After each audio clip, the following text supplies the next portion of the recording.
Presidente República escolheu o ministro da Saúde com a transferência paciente para o tratamento de saúde e Atambua, Indonésia.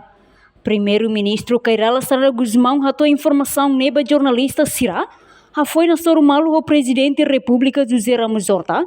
Sexta-feira, Lorong Hito Fulang Março tinha reunião Rua Ronaldo Resin Lima e a Palácio Presidencial Bairro Pitedele. E a encontro, né? Chefe Estado informa chefe governo Katak, nesse escolheu o ministro da Saúde, o de Koalia com o assunto saúde Niambalung, Liu Moras nebela consegue cura de Timor-Leste, bela Haruka ba ia Atambua deit, tamba distância nebe basic liu, compara com Singapura no Malaysia. Além de ia surmuto, né?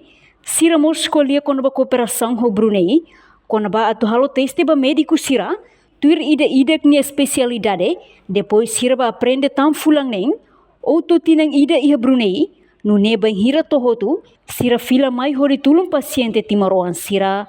Presidente Montenegro foi no da Universidade de Atambua, escolheu a ministra, para trabalhar via técnicos capazes de lá, e a moda sua daí também lá consegue, a área de experiência.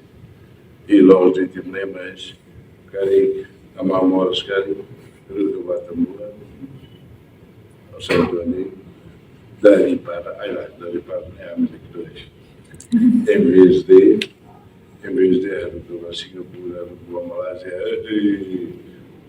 tinha mais resultado de vale, sendo do labelo, nós acolhemos com a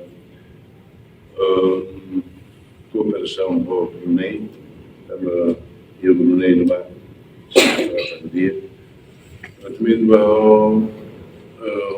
cooperação com o Brunei e a área de saúde, a teste ainda para médicos de IPI, né?